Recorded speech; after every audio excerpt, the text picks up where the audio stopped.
और ऐसे वक्त में जब बिहार में दिमागी बुखार की वजह से 100 से ज्यादा बच्चों की जानें चली गई हैं, एम्स के ऐलान के 4 साल के बाद भी बिहार में इस पर काम शुरू ना हो पाना अहम हो जाता है। सूत्रों के मुताबिक जगह के लिए नेताओं के बीच आपसी खींचतान की वजह से एम्स का मामला यहां अटका हुआ है। हिमांशु शेखर की ये रिपोर्ट देखिए।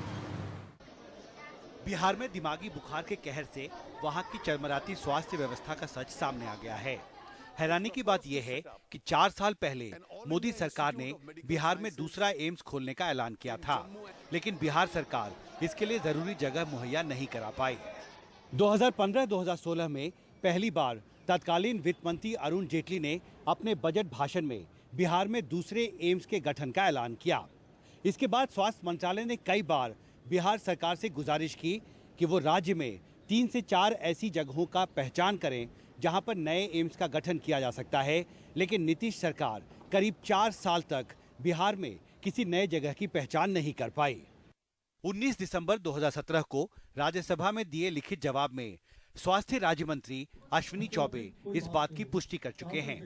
13 नए प्रस्तावित एम्स के स्टेटस के बारे में विस्तृत जानकारी देते हुए बिहार में प्रस्तावित नए एम्स पर उन्होंने राज्यसभा को बताया, राज्य सरकार से बिहार में एक नया एम्स खोलने के लिए 3 से 4 वैकल्पिक जगहों की पहचान करने की गुजारिश की गई है, लेकिन राज्य सरकार ने अब तक वैकल्पिक जगहों की पहचान नहीं की है। जब राज्य सरकार ने जमीन नहीं दी तो तत्कालीन स्वास्थ्य मंत्री जेपी नड्डा ने लोकसभा चुनावों से ठीक पहले 2 मार्च 2019 को पटना में दरभंगा हॉस्पिटल को दूसरे एम्स के तर्ज पर विकसित करने का ऐलान कर दिया। खबर थी कि स्वास्थ्य राज्य मंत्री अश्विनी चौबे अपने गढ़ भागलपुर में नया एम्स खुलवाना चाहते थे, जबकि मुख्यमंत्री नीतीश कुमार इसके लिए तैयार नहीं थे। नया जमीन नहीं दे पाई बिहार सरकार। वही तो प्रॉब्लम हुआ। यदि जमीन राज्य सरकार यदि जमीन देती तो आज तक एक काम एकदम कंप्लीट हो जाता है। ऐसा मैं नहीं कहता हूँ, लेकिन कम से कम काम तो शुरू हो जाता।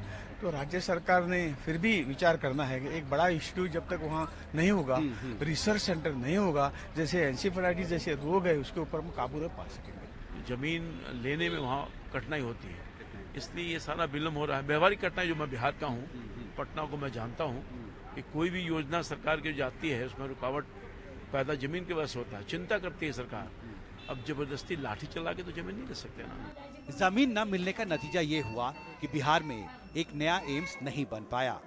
दिल्ली से राजीव रंजन के साथ हिमांशु शेखर, एनडीटीवी इंडिया।